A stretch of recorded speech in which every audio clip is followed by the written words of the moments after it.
তো এখন সিরিয়ালের মেইন রোলে কাজ পাওয়ার জন্য তোমাদের অবশ্যই এগুলি জানতে হবে এবং অডিশনের সময়ও এই কোয়েশ্চেনগুলি জিজ্ঞেস করা হয়।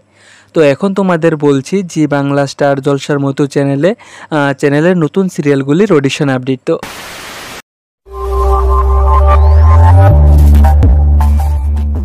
Hello everyone, welcome to all in this channel join to acting. তো তোমরা যারা টিভি সিরিয়ালে অডিশন আপডেট পেতে চাও এবং টিভি সিরিয়ালে কাজ করতে চাও, তো তোমরা এই ভিডিওটা সম্পূর্ণটা দেখবে, কারণ এই ভিডিওতে আমি তোমাদের কিছু মোস্ট ইম্পর্ট্যান্ট পয়েন্ট বলবো যা এখন টিভি সিরিয়ালে কাজ পাওয়ার জন্য বা অডিশন দেওয়ার জন্য খুবই ইম্পর্ট্যান্ট। এবং নতুন যারা অডিশন দেয় তো তাদের কিভাবে অডিশন নেওয়া হয় এবং কি কি জিজ্ঞেস করা হয়, কখন এগ্রিমেন্ট সাইন করা হয়, প্রোমো শ্যুট কখন হয় ইত্যাদি সমস্ত কিছু তোমাদের বলবো। এবং ভিডিওটি শেষে টিভি সিরিয়ালের আপকামিং অডিশন আপডেটগুলিও বলবো কোথা থেকে পাবে। তো ভিডিওটা স্কিপ না করে সম্পূর্ণটা দেখবে। তো চলো শুরু করছি আজকের ভিডিও। তো প্রথম তোমাদের বলছি, এখন অডিশন দিতে গেলে বা অডিশনে সিলেক্ট হওয়ার পর তোমাদের কোন কোন দিক দিয়ে প্রিপেয়ার থাকতে হবে এবং অডিশনে কাস্টিং ডিরেক্টর বা প্রডিউসার যেই থাকে তারা কি কি জানতে চায় বা জিজ্ঞেস করে থাকে। তো অডিশন দিতে যাওয়ার আগে তোমাদের এটা অবশ্যই জানা থাকা দরকার যে তোমাদের অডিশনে সিলেক্ট হওয়ার পর বা সিরিয়ালে কাজ করলে তোমাদের প্রায় 12 ঘন্টা তো সেটে থাকতেই হবে। কোনো সময়ের বেশি সময় ধরেও কাজ চলে থাকে। এবং অডিশনে সিলেক্ট হলে বা তোমার অডিশন ভালো লাগলে তোমাকে তারা জিজ্ঞেস করে নেবে যে তুমি 12 ঘন্টা কাজ করতে পারবে কি না। কারণ দেখো, সিরিয়ালের নির্দিষ্ট টাইম থাকে যে এই টাইমের মধ্যেই এই এপিসোডের শ্যুটটা শেষ করতে হবে। তারপর আরও প্রচুর কাজ থাকে, যেমন এডিট ডাবিং ইত্যাদি। তাছাড়া শ্যুটিংয়ের সময় একটা টেকই বারবার নিতে হয় যতবার না পারফেক্ট টেক আসে। তো এর জন্য প্রচুর সময় লাগে। তাছাড়া তোমাকে যেই কল টাইম দেবে শ্যুটিংয়ের সময় বা অডিশনের সময় বা অডিশনে সিলেক্ট হওয়ার পর লুক টেস্টের সময়, তোমাকে কিন্তু এই কল টাইমের মধ্যেই উপস্থিত থাকতে হবে। তোমার যতই কাজ থাকুক তোমার কিন্তু টাইমের মধ্যেই আসতে হবে।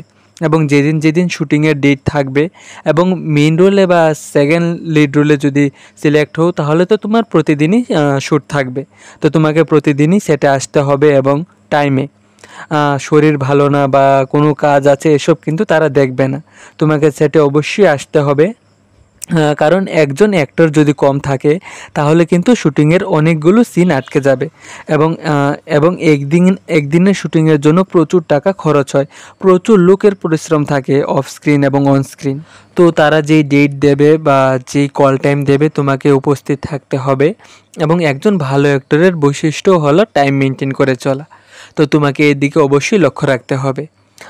নেক্সট হলো তোমার টেকনিক্যাল বিষয়। এর মধ্যে যেমন আছে বিভিন্ন camera angle, ক্ল্যাপবোর্ড, marking, double camera setup ইত্যাদি। এখন অডিশনে তোমার ভালো অ্যাক্টিংয়ের পাশাপাশি এই টেকনিক্যাল নলেজ যত বেশি থাকবে তোমার কাজ পাওয়ার সুযোগও তত বেড়ে যাবে। কারণ এই বড় বড় প্রোডাকশন হাউস যারা সিরিয়াল তৈরি করে থাকে তারা এমন অ্যাক্টরকেই বেছে নেয় যারা সমস্ত কিছু বোঝে এবং মেথড অ্যাক্টিং করে থাকে। কারণ শ্যুটিংয়ে একদমই সময় থাকে না যে তোমাকে বারবার দেখিয়ে দেবে বা বুঝিয়ে দেবে। এবং মেথড অ্যাক্টিং অর্থাৎ আমরা নর্মাল লাইফে যেভাবে চলাফেরা করে থাকি এইভাবেই অ্যাক্টিং করা। নর্মাল লাইফে কারোর সাথে কথা বলতে গেলে যেভাবে বডি ল্যাঙ্গুয়েজ ইউজ করে থাকি, যতটুকু সাউন্ড দিয়ে কথা বলি, বিভিন্ন বিষয় যেরকম এক্সপ্রেশনস দিই, এইভাবেই ক্যামেরা অ্যাক্টিং করা। তোমার অ্যাক্টিং দেখে যাতে মনে না হয় যে তুমি অ্যাক্টিং করছো, মনে হতে হবে এটা একদম রিয়েল ঘটনা। এটাই মেথড অ্যাক্টিং। তাছাড়া রয়েছে বিভিন্ন ক্যামেরা অ্যাঙ্গেল, যেমন লং শট বা full shot, wide angle, mid shot, close up, extreme close up ইত্যাদি। তারপর রয়েছে ক্ল্যাপবোর্ডে তোমার কোন সিনের কত নম্বর শ্যুটের কত নম্বর টেক নেওয়া হচ্ছে লেখা থাকে। তারপর রয়েছে তোমার মার্কিং, তোমাকে যে মার্ক করে দেবে এর বাইরে যেতে পারবে না, তোমাকে এর ভেতরে থেকে অ্যাক্টিং করতে হবে ইত্যাদি। এই জিনিসগুলি তোমার অডিশনে দেখা হয় এবং এই সমস্ত কিছু তুমি ভালো করে জানো কি না তা দেখার জন্য এখন অডিশনে কাজের বা অ্যাক্টিংয়ের ভিডিও ফুটেজ খোঁজা হয়। এবং এই সমস্ত কিছুর উপর আমি এই চ্যানেলে ভিডিও বানিয়ে রেখেছি। তো অডিশনে সিলেক্ট হওয়ার পর তোমার আবার তোমার লুক টেস্ট নেওয়া হবে, লুক টেস্ট, স্ক্রিন টেস্ট নেওয়া হবে এবং এখানে সিলেক্ট হয়ে গেলে তোমাকে তোমার সাথে একটি এগ্রিমেন্ট সাইন করা হবে। এগ্রিমেন্ট তোমার শুধুমাত্র হিরোইনি রোলের জন্য বা সেকেন্ড লিড রোল যে আছে এর জন্যই এগ্রিমেন্ট সাইন করা হয়। এখানে তোমার পেমেন্ট কত হবে সমস্ত কিছু ডিসকাস করা হবে এবং ফাইনালি তারপর তোমার প্রোমো শ্যুটের জন্য তারা ডেট দিয়ে দেবে। এবং তোমার টিভি সিরিয়ালের বিভিন্ন রিয়েল অডিশন আপডেট পাওয়ার জন্য তোমরা বিভিন্ন প্রোডাকশন হাউসের যে পেজ, সমস্ত চ্যানেলের পেজ আছে, তাছাড়া বিভিন্ন ডিরেক্টর, কাস্টিং ডিরেক্টর সবাইকে ফলো করে রাখবে, কারণ এখানে প্রায় বিভিন্ন অডিশন আপডেট দেওয়া হয়। এবং তার পাশাপাশি বিভিন্ন প্রোডাকশন হাউসে বা স্টুডিওতে গিয়ে যে প্রোডাকশন হাউস থাকে এখানে গিয়ে তোমার ফটো জমা দিয়ে রাখবে, যোগাযোগ রাখবে এবং এখান থেকেও তুমি বিভিন্ন অডিশনের ডাক পাবে।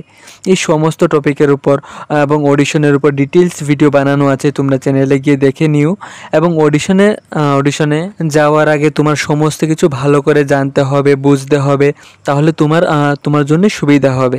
তো তোমরা আগেই খুব বেশি করে প্র্যাকটিস করো, সমস্ত কিছু বোঝো। এবং এই চ্যানেলে বিভিন্ন প্রোডাকশন হাউসের নাম, বিভিন্ন স্টুডিওর নাম, তাদের তৈরি বিভিন্ন সিরিয়ালের নাম ইত্যাদি টপিকের উপর ভিডিও বানানো আছে, তোমরা চ্যানেলে গিয়ে দেখে নিও এবং চ্যানেলটিকে সাবস্ক্রাইব করে দিও।